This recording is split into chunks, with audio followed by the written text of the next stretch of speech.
Wow, ಬಾಯಲ್ಲಿ ಇಟ್ಕೊಂಡ್ರೆ ಕರ್ಗೋಗ್ಬಿಡುತ್ತೆ. ಅಮ್ಮ ಮಾಡ್ತಾ ಇದ್ದಂಗೆ ಇದನ್ನ ನೋಡ್ತಾ ಇದ್ದಂಗೆ ತಿನ್ಬಿಡೋಣ ಅನ್ಸ್ತಾ ಇತ್ತು. ಹಾಗಾಗಿ ಇವತ್ತು ಹಾಸ್ಪಿಟಲ್ ಕೂಡ ಹೋಗಿ ಬರ್ಬೇಕು. ನಾನು ನಮ್ಮಮ್ಮ ಹಾಸ್ಪಿಟಲ್ ಹೊರಟಿದೀವಿ. ಸಾಂಬಾರ್ ಅಂತ ಅನ್ಕೊಂತಾ ಇದೀರಾ? ಬೇಳೆ ಉಂಡೆ ಸಾಂಬಾರ್ ಕೈಮಾ ಇರುತ್ತಲ್ವಾ, ಅದೇ ತರನೇ ಇರುತ್ತೆ ಸೇಮು. ಒಂದೊಂದಾಗಿ ಎಣ್ಣೆಲಿ ಹಾಕ್ತಾ ಇದ್ರೆ ನೋಡಕ್ಕೆ ಏನ್ ಚೆನ್ನಾಗಿ ಕಾಣಿಸ್ತಾ ಇದೆ ಅಲ್ವಾ, ಗುಲಾಬ್ ಜಾಮೂನ್ ತರ ಕಾಣಿಸ್ತಾ ಇದೆ. ನಮ್ಮ ತರವ ಅಂತೂ ಗುಲಾಬ್ ಜಾಮೂನ್ ಅಂತ ಇದ್ದ, ನೋಡಕ್ಕೂ ಸುಕ್ಕತ್ತ ಕಾಣಿಸ್ತಾ ಇದೆ. ತಿಂತಾ ಇದ್ರೆ ಆಹಾ. ಇದೇ ಹಾಸ್ಪಿಟಲ್ಗೆ ಇವತ್ತು ನಾವು ಹೋಗ್ಬೇಕಾಗಿರೋದು. ಸಾಗರ ಹಾಸ್ಪಿಟಲ್ಗೆ ಬಂದಿದ್ದೀವಿ ನಾನು ನಮ್ಮಮ್ಮ. ಸಿಕ್ಕಾಪಟ್ಟೆ ಮಳೆ ಇತ್ತು ಇವತ್ತು ಸಂಜೆ. ಮನೆಗೆ ಬಂದ ಮೇಲೆ ಪರವಾಗಿಲ್ಲ, ಮನೆಗೆ ಬಂದ್ಬಿಟ್ವಿ. ಅಷ್ಟರೊಳಗಡೆ ಸಾಂಬಾರಂತೂ ಕೊತ ಕುದಿತಾ ಇದೆ. ಟೇಸ್ಟ್ ಅಂತೂ ಹೇಳಲೇಬಾರ್ದು, ಸಕ್ಕತ್ತಾಗಿತ್ತು. Hi guys, welcome back to Bindu YouTube channel. ಇವತ್ತಿನ ನಮ್ಮ ಹೊಸ ಬ್ಲಾಗ್ ನೋಡ್ತಾ ಇರೋರಿಗೆ ಎಲ್ಲರಿಗೂ ಸ್ವಾಗತ ಸುಸ್ವಾಗತ. ಬನ್ನಿ ಇವತ್ತು ಏನೇನಾಯ್ತು ಅಂತ ಹೇಳ್ಬಿಟ್ಟು ನೋಡ್ಕೊ ಬಂದ್ಬಿಡೋಣ. ನಾನು ನಮ್ಮಮ್ಮ ಇವತ್ತು ಹಾಸ್ಪಿಟಲ್ಗೆ ಹೊರಟಿದ್ವಿ. ಸಾಗರ ಹಾಸ್ಪಿಟಲ್ಗೆ ಹೊರಡಬೇಕಾಗಿತ್ತು. ನಮ್ಮ ಅಥರ್ವ ಅಷ್ಟರೊಳಗೆ ಎದ್ಬಿಟ್ಟಿದ್ದಾನೆ. ಅವ್ನು ಹೇಳೋದ್ರೊಳಗೆ ಹೋಗಬೇಕು ಅಂತ ಅನ್ಕೊಂಡಿದ್ವಿ. ನಮ್ಮನ್ನ ಡ್ರಾಪ್ ಮಾಡೋಕ್ಕೆ ರೆಡಿಯಾಗಿದ್ದಾನೆ. ಕಾರ್ ಆಲ್ರೆಡಿ ಹೊರಗಡೆ ನಿಲ್ಸಿದ್ದಾನೆ. ನಮ್ಮ ಅಥರ್ವ ಇನ್ನು ಬ್ರಷ್ ಕೂಡ ಮಾಡಿಲ್ಲ. ಹಾಗೆ ಎದ್ಬಿಟ್ಟು ನಾನು ಕೂಡ ಬರ್ತೀನಿ, ನೀವು ಯಾಕೊಡೆಗೋ ಹೊರಟಿದ್ದೀರಾ, ರೆಡಿಯಾಗಿದ್ದೀರಾ, ನನ್ನ ಕರ್ಕೊಂಡು ಹೋಗಿ ಅಂತ ಹೇಳ್ತಾ ಇದ್ದ.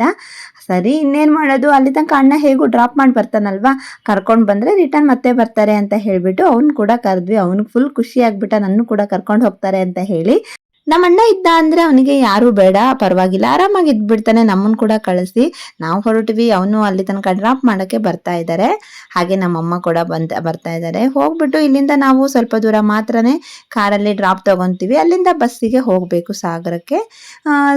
ಹೋಗ್ಬಿಟ್ಟು ಅಲ್ಲಿ ನಾವು ಹಾಸ್ಪಿಟಲಲ್ಲಿ ಮಂತ್ಲಿ ಚೆಕಪ್. ಈ ಸಾರಿ ನನಗೆ 8 ಮಂತ್ ಎಂಡಿಂಗಲ್ಲಿದೆ, ನಮಗೆ ಬರೋಕ್ಕೆ ಹೇಳಿದರು. ಹಾಗಾಗಿ ಹೋಗ್ತಾ ಇದ್ದೀವಿ ಚೆಕಪ್ಪಿಗೆ. ಮಾರ್ನಿಂಗ್ ಇಲ್ಲಿ ನಮಗೆ ಬಸ್ ಸಿಗೋದಿಲ್ಲ. ಬೇಗ ಹೋದರೆ ನಮ್ಗೆ ಬೇಗನೆ ಆಗಿಬಿಡುತ್ತೆ. ಒಂದು ವೇಳೆ ಸ್ಕ್ಯಾನಿಂಗ್ ಹೇಳಿದ್ರೆ ಲೇಟ್ ಆಗುತ್ತೆ ಅಂತ ಹೇಳ್ಬಿಟ್ಟು ಬೇಗನೆ ಹೊರಟ್ವಿ. ಹಾಗೆ ಇವತ್ತು ಸ್ವಲ್ಪ ಕೆಲಸ ಕೂಡ ಇತ್ತು, ಸ್ವಲ್ಪ ಐಟಮ್ಸ್ ತಗೊಳೋದಿತ್ತು ಅಂತ ಇದ್ರು ನಮ್ಮಮ್ಮ. ಹಾಸ್ಪಿಟಲಿಗೆ ಹೋಗ್ಬಿಟ್ಟು ರಿಟರ್ನ್ ಬರ್ತಾ ಸ್ವಲ್ಪ ಐಟಮ್ಸ್ ತಗೊಬರೋಣ ಅಂತ ಹೇಳ್ತಾ ಇದ್ರು ಟೌನಲ್ಲಿ. ಸರಿ ಅಂತ ಅನ್ಕೊಂಡು ಫಸ್ಟ್ ಹಾಸ್ಪಿಟಲಿಗೆ ಹೋಗೋಣ ಅಂತ ಹೇಳಿ ಹೊರಟ್ವಿ. ನಮ್ಮಣ್ಣ ಡ್ರಾಪ್ ಮಾಡಿಬಿಟ್ಟು ಇಲ್ಲಿಂದ ಬಾಯ್ ಮಾಡಿ ಹೊರಟರು. ನಾವಿವಾಗ ಬಸ್ಸನ್ನು ಕಾದ್ಬಿಟ್ಟು ಬಸ್ ಹತ್ಕೊಂಡು ಹೋಗಬೇಕಾಗುತ್ತೆ. ನಮ್ಮ ಅಥರ್ವ ಫುಲ್ ಖುಷಿಯಾಗಿ ಹೋಗಿ ಬನ್ನಿ ಅಂತ ಹೇಳ್ಬಿಟ್ಟು ಕಳಿಸಿ ಹೋಗ್ತಾ ಇದ್ದಾನೆ. ಇದೇ ಫಸ್ಟ್ ಟೈಮ್ ಇಷ್ಟು ಖುಷಿಯಾಗಿ ಬಿಟ್ಟು ಹೋಗ್ತಾ ಇರೋದು. ಎಷ್ಟೋ ಯಾವಾಗಲೂ ಮಮ್ಮಿ ಅಂತ ಇರ್ತಿದ್ದ.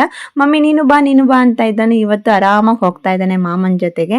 ನಾನು ನಮ್ಮಮ್ಮ ಬಸ್ ಸ್ಟಾಪಲ್ಲಿ ನಿಂತ್ಕೊಂಡು ಕಾಯ್ತಾ ಇದ್ದೀವಿ ಬಸ್ ಎಷ್ಟೊತ್ತಿಗೆ ಬರುತ್ತೆ ಅಂತ ಹೇಳಿಬಿಟ್ಟು. ಇಲ್ಲಿ ಮಾರ್ನಿಂಗು ನಾವು ಇವಾಗ 8 ಓ ಕ್ಲಾಕ್ ಆಗಿದೆ. 8 ಓ ಕ್ಲಾಕಿಗೆ ಒಂದು ಬಸ್ ಇದೆ.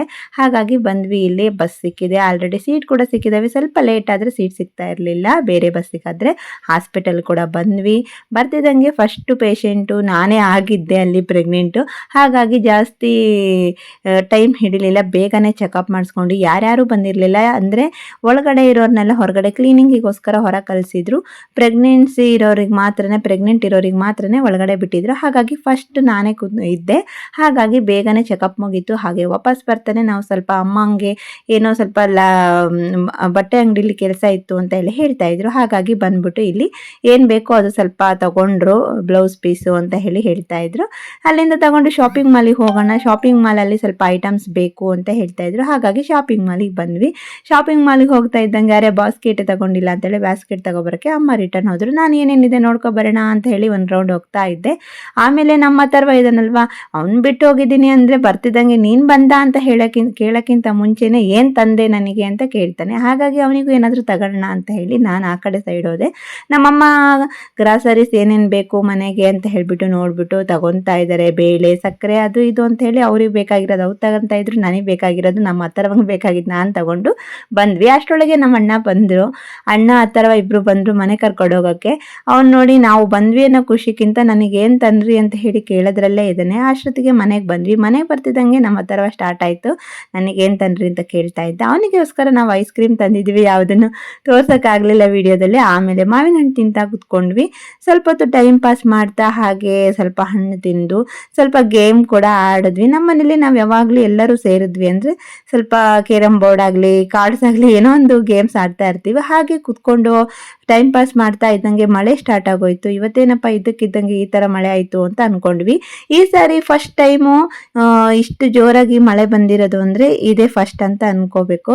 ಯಾಕಂದರೆ ಇದಕ್ಕಿಂತ ಮಳೆ ಬಂದಾಗ ಇಷ್ಟೊಂದು ಜೋರಾಗಿ ಬಂದಿರಲಿಲ್ಲ, ಲೈಟಾಗಿ ಬಂದು ಹೋಗ್ತಾ ಇತ್ತು. ಈ ಸಾರಿ ತುಂಬ ಜೋರಾಗೆ ಬಂತು, ಪರವಾಗಿಲ್ಲ. ಪ್ರತಿ ಸಾರಿ ಮಳೆ ಬಂದಾಗ ಏನೋ ಒಂದು ಸ್ವಲ್ಪ ನೆಂದ್ಬಿಟ್ಟು ಹೋಗ್ತಾ ಇತ್ತು ನೆಲ. ಈ ಸಾರಿ ಸ್ವಲ್ಪ ನೀರು ನಿಲ್ಲೋ ಥರನೇ ಮಳೆ ಬಂತು. ನಮ್ಮಣ್ಣ ಮಳೆಯಲ್ಲಿ ಏನೋ ನೆಂದೋಗ್ತಾ ಇದೆ ಅಂತ ಹೇಳಿ ಟಾರ್ಪಲ್ ತಗೊಂಡು ಹೋಗ್ತಾ ಇದ್ದಾನೆ. ನಾವೇನಪ್ಪ ಇಷ್ಟೊತ್ತಿಗೆ ಈ ಟಾರ್ಪಲ್ ತಗೊಳಕ್ ಹೋಗ್ತಾ ಇದ್ದಾನೆ ಅಂತ ಅನ್ಕೊಂಡು ಕೂಗ್ತಾ ಇದ್ವಿ. ಹಿಂದ್ಗಡೆ ನಾವು ಸಿಂಟೆಕ್ಸ್ಗೆ ಫುಲ್ ಕವರ್ ಮಾಡಿರ್ಲಿಲ್ಲ, ಹಾಗಾಗಿ ಅವನು ಮೇಲ್ಗಡೆ ನೀರು ಬಿದ್ದು ಮತ್ತೆ ಕೆಸರೆಲ್ಲ ಆಗ್ಬಿಡುತ್ತೋ ಅಂತ ಹೇಳ್ಬಿಟ್ಟು ಟಾರ್ಪಲ್ ಎಲ್ಲ ಮುಚ್ಚುತ್ತಾ ಇದ್ದಾನೆ. ಮಳೆ ಅಂತೂ ಸಿಕ್ಕಾಪಟ್ಟೆ ಜೋರಾಗೆ ಬಂತು, ಗುಡುಗು ಸಿಡ್ಲು ಎಲ್ಲ ಇತ್ತು. ನಿಮ್ಮ ಕಡೆ ಕೂಡ ಮಳೆ ಬಂತ ಕಮೆಂಟ್ ಮಾಡಿ ಆಯ್ತಾ. ನಮ್ಮಮ್ಮ ನಮ್ಮಣ್ಣ ಅಥರ್ವ ನಿಂತ್ಕೊಂಡು ನೋಡ್ತಾ ಇದ್ದಾರೆ ಮಳೆ ಬರ್ತಾ ಇದೆ ಅಂತೇಳಿ. ನಮ್ಮ ಅಥರ್ವಂಗಿಂತ ಸೀನ್ ಎಲ್ಲ ನೋಡಕ್ಕೆ ಸಿಗೋದೇ ಇಲ್ಲ ಹೈದರಾಬಾದಲ್ಲಿ. ಇಲ್ಲಿ ಬಂದ್ಬಿಟ್ರೆ ಫುಲ್ ಫ್ರೀಯಾಗಿ ಕಾಣಿಸುತ್ತೆ, ಎಲ್ಲಿ ಬೇಕಾದ್ರೂ ಹೋಗ್ಬೋದು, ಎಲ್ಲಿ ಬೇಕಾದ್ರೂ ನೋಡ್ಬೋದು, ಏನ್ ಬೇಕಾದ್ರೂ ಮಾಡ್ಬೋದು ಅಂತ ಹೇಳಿ ಫುಲ್ ಖುಷಿಯಾಗಿರ್ತಾನೆ. ಗೈಸ್, ಇವತ್ತು ನಮ್ಮ ಮನೆಗೆ ಹೊಸದಾಗಿ ಒಂದು ರೆಸಿಪಿ ಮಾಡ್ತಾ ಇದ್ದೀವಿ. ಅಂದರೆ ಅವಾಗವಾಗ ಅಮ್ಮ ಮಾಡ್ತಾ ಇರ್ತಾರೆ, ಇವಾಗ ನಾನು ಬಂದ ಮೇಲೆ ಇದೆ ಫಸ್ಟು. ಯಾಕಂದರೆ ನಮ್ಮ ಅತ್ತಿಗೆನೂ ಪ್ರೆಗ್ನೆಂಟು, ನಾನು ಪ್ರೆಗ್ನೆಂಟು. ನಮ್ಮ ಅತ್ತಿಗೆಗೆ ಒಂದು ಸ್ವಲ್ಪ ಬೌಕೆ ಇತ್ತು ಅವಾಗ, ಈ ಥರ ಸಾಂಬಾರು ಊಟ ಮಾಡಬೇಕು ಅಂತ ಹೇಳಿ. ಅದೇನು ಸಾಂಬಾರು ಅಂತ ಅನ್ಕೊತಾ ಇದ್ದೀರಾ? ಬೇಳೆ ಉಂಡೆ ಸಾಂಬಾರು. ಕೈಮಾ ಇರುತ್ತಲ್ವ, ಅದೇ ಥರನೇ ಇರುತ್ತೆ ಸೇಮು. ಆದರೆ ಬೇಳೆನ ನೆನೆಸ್ಬಿಟ್ಟು ಮಾಡ್ತಾರೆ, ಸಖತ್ತಾಗಿರುತ್ತೆ ಟೇಸ್ಟು. ಹೇಗೆ ಮಾಡ್ತಾರೆ ಏನು ಅಂತ ಹೇಳಿಬಿಟ್ಟು ವಿಡಿಯೋದಲ್ಲಿ ತೋರಿಸ್ತೀನಿ. ಇವತ್ತಿನ ಲಾಂಗ್ ಮಾಡಿದ್ದೀನಿ, ಅದನ್ನು ಮಿಸ್ ಮಾಡದೆ ಫುಲ್ ನೋಡಿ, ಗೊತ್ತಾಗುತ್ತೆ ನಿಮಗೇನೆ ಹೇಗೆ ಮಾಡ್ತಾರೆ ಅಂತೇಳಿ. ಸಖತ್ ಟೇಸ್ಟ್ ಆಗಿರುತ್ತೆ. ಒಂದ್ಸತಿ ನೋಡಿದ್ರೆ ನೀವು ಕೂಡ ಟ್ರೈ ಮಾಡ್ತೀರಾ ಅಂತ ಅನ್ಕೊತೀನಿ. ತಿಂದು ನೋಡಿ ಮಾಡ್ಕೊಂಡು ಹೇಗಿರುತ್ತೆ ಅಂತ ಹೇಳ್ಬಿಟ್ಟು ಕಮೆಂಟಲ್ಲಿ ತಿಳಿಸಿ ಆಯ್ತಾ. ಓಕೆ ಗೈಸ್, ಬೇಳೆ ಉಂಡೆ ಸಾಂಬಾರು ಮಾಡೋಣ ಅಂತೇಳಿ ಮಧ್ಯಾಹ್ನನೇ ಬೇಳೆನ ನೆನೆಸಿಟ್ಟಿದ್ರು.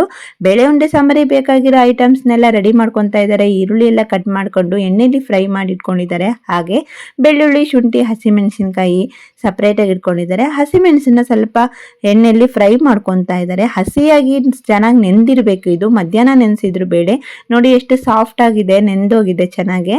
ಈ ಥರ ನೆಂದರೆ ಸ್ವಲ್ಪ ಮಿಕ್ಸಿಗೆ ಹಾಕಿದಾಗ ಸ್ವಲ್ಪ ಫುಲ್ಲು ನೈಸಾಗಿ ಬರದೆ ಸ್ವಲ್ಪ ರಫ್ ಆಗಿ ಮಿಕ್ಸಿಗೆ ಹಾಕೋಬೇಕಾಗುತ್ತೆ. ಇದು ತುಂಬ ಚೆನ್ನಾಗಿ ನೆಂದಿದೆ ಬೇಳೆ ಕೂಡ. ಈ ಥರ ನೆನಿಬೇಕು, ಜಾಸ್ತಿ ನೆನಬಾರ್ದು, ಜಾಸ್ತಿ ಗಟ್ಟಿನೂ ಇರಬಾರ್ದು.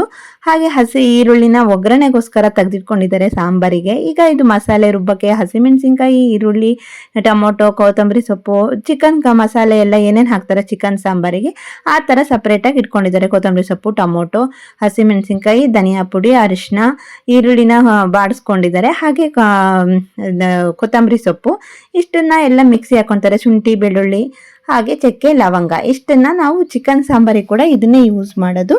ತೆಂಗಿನಕಾಯಿ ಪ್ಲಸ್ ಇದನ್ನ ಎಲ್ಲ ರೆಡಿ ಮಾಡಿಕೊಂಡು ಒಂದು ಜಾರಿಗೆ ಹಾಕಿ ಮಿಕ್ಸಿ ಮಾಡಿ ಇಟ್ಕೊಂಡಿದ್ದಾರೆ ನಮ್ಮಮ್ಮ. ಈಗ ಚಿಕ್ಕದಾಗಿ ಇದನ್ನ ತೆಂಗಿನಕಾಯಿ ಪೀಸ್ನ ಹೀಗೆ ಕಟ್ ಮಾಡ್ಕೋಬೇಕು. ಯಾಕಂದ್ರೆ ಇದು ಮಿಕ್ಸಿಗೆ ಹಾಕೋಕಲ್ಲ, ಇದು ಕೈಮಾ ಉಂಡೆಗೆ ಮಿಕ್ಸ್ ಮಾಡೋಕ್ಕೆ ಯೂಸ್ ಮಾಡ್ತಾರೆ. ಯಾವಾಗ ಹಾಕ್ತಾರೆ ಅಂತ ಹೇಳ್ಬಿಟ್ಟು ಲಾಸ್ಟಲ್ಲಿ ತೋರಿಸ್ತೀನಿ ನೋಡಿ.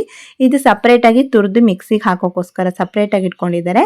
ಆ ಕಡೆ ಅಣ್ಣ ಕಟ್ ಮಾಡ್ತಾ ಇದ್ದಾನೆ, ಅದು ಉಂಡೆ ಕಟ್ಟೋಕ್ಕೋಸ್ಕರ ಸಪ್ರೇಟಾಗಿ ಪೀಸ್ ಆಗಿ ಕಾಯಿನ ಕಟ್ ಮಾಡ್ತಾ ನಿಂತ್ಕೊಂಡಿದ್ದಾನೆ. ಆ ಕಡೆ ಸೆಲ್ಫ್ ಮೇಲೆ ಪ್ಲೇಸ್ ಇಲ್ಲದೆ ಇರೋ ಕಾರಣ ನಮ್ಮಮ್ಮ ಎಲ್ಲೋ ಬೇರೆ ಕಡೆ ಮಿಕ್ಸಿ ಇಟ್ಕೊಂಡು ಮಿಕ್ಸಿ ಹಾಕ್ಕೊಂತ ಇದ್ದಾರೆ. ಯಾಕಂದ್ರೆ ಅಣ್ಣ ಇಲ್ಲಿ ಕಟ್ ಮಾಡ್ತಾ ನಿಂತಿದ್ದ, ಫುಲ್ಲು ಎಲ್ಲ ಫುಲ್ ಕವರ್ ಆಗ್ಬಿಟ್ಟಿದೆ ಸೆಲ್ಫು ಅಂತೇಳಿ, ಜಾಗ ಇಲ್ಲ ಅಂತೇಳಿ ಎಲ್ಲೋ ಮಿಕ್ಸಿ ಹಾಕೊಂಡು ನಿಂತ್ಕೊಂಡಿದ್ದಾರೆ. ಈ ತರ ರಫ್ ಆಗಿ ಇದನ್ನ ಬೇಳೆನ ಮಿಕ್ಸಿ ಹಾಕೋಬೇಕು. ಹಾಗೆ ಮಸಾಲೆ ಕೂಡ ಒಂದು ರೌಂಡ್ ಹಾಕೊಂಡು ಇಟ್ಕೊಂಡಿದ್ದಾರೆ ನಮ್ಮಮ್ಮ. ಇದಕ್ಕೆ ಬೇಕಾಗಿರೋ ಶುಂಠಿ, ಹಸಿಮೆಣಸಿನ್ಕಾಯಿ, ಬೆಳ್ಳುಳ್ಳಿ, ಕೊತ್ತಂಬರಿ ಸೊಪ್ಪು ಎಲ್ಲ ಹಾಕಿ ಮಿಕ್ಸಿ ಮಾಡಿಟ್ಕೊಂಡು ಇದಕ್ಕೊಂದು ಸ್ವಲ್ಪ ತೆಂಗಿನಕಾಯಿ ಕಟ್ ಪೀಸ್ನ ಹಾಕಿ ಬೇಳೆಗೆ ಮಿಕ್ಸ್ ಮಾಡಿ ಹೆಂಗೆ ಉಂಡೆ ಕಟ್ತಾರೆ ಅಂದರೆ ನೋಡಿ, ಈ ಥರ ಉಂಡೆ ಕಟ್ತಾ ಇದ್ದಾರೆ. ಈ ಥರ ಉಂಡೆ ಕಟ್ಬಿಟ್ಟು ಚೆನ್ನಾಗಿ ಫ್ರೈ ಮಾಡಿಕೊಂಡು ತಕ್ಕೊತಾರೆ. ಸುಮಾರು ಜನ ಹಾಗೇನೂ ಹಾಕ್ತಾರೆ ಹಸಿ ಉಂಡೆ. ಕೈಮಾ ಉಂಡೆ ಮಾಡಿದ್ರೆ, ಮಟನ್ ಕೈಮಾ ಮಾಡ್ತಾರಲ್ವ, ಡೈರೆಕ್ಟ್ ಸಾಂಬಾರಲ್ಲಿ ಬಿಡ್ತಾರೆ. ಈ ಬೇಳೆ ಉಂಡೆನ ಹಾಗೆ ಡೈರೆಕ್ಟಾಗಿ ಸಾಂಬಾರಿಗೆ ಬಿಡೋಕ್ಕಾಗಲ್ಲ, ಬೇಗ ಕರ್ಗೋಗ್ಬಿಡುತ್ತೆ. ನೋಡಿ ಹೇಗೆ ಕಟ್ತಾ ಇದ್ದಾರೆ. ನೋಡ್ತಾ ಇದ್ರೆ ತುಂಬಾ ಆಸೆನೇ ಆಗುತ್ತೆ. ಚೆನ್ನಾಗಿದೆ, ತುಂಬಾ ಚೆನ್ನಾಗಿ ಟೇಸ್ಟ್ ಕೂಡ ಇರುತ್ತೆ. ಇದು ನೀವು ಒಂದ್ಸರಿ ಮಾಡಿದ್ರೆ ಕಮೆಂಟ್ ಅಲ್ಲಿ ತಿಳಿಸಿ ಹೇಗಿರುತ್ತೆ ಅಂತ ಹೇಳ್ಬಿಟ್ಟು. ನಮ್ಮ ಮನೆಗಂತೂ ಎಲ್ಲರೂ ತುಂಬಾ ಇಷ್ಟಪಟ್ಟು ತಿಂತಾರೆ. ನಮ್ಮ ಅಣ್ಣಂಗಂತೂ ಫೇವರೇಟ್ ಇದು, ನಮ್ಮ ಅಣ್ಣನೇ ಕೇಳಿದ್ದು. ಆಮೇಲೆ ನಮ್ಮ ಅತ್ತಿಗೆ ಕೂಡ ಆಸೆ ಆಗ್ಬಿಡ್ತು, ನನಗೆ ಕೂಡ ಬೇಕು ಅಂತ ಹೇಳಿ ಕೇಳ್ತಾ ಇದ್ರು.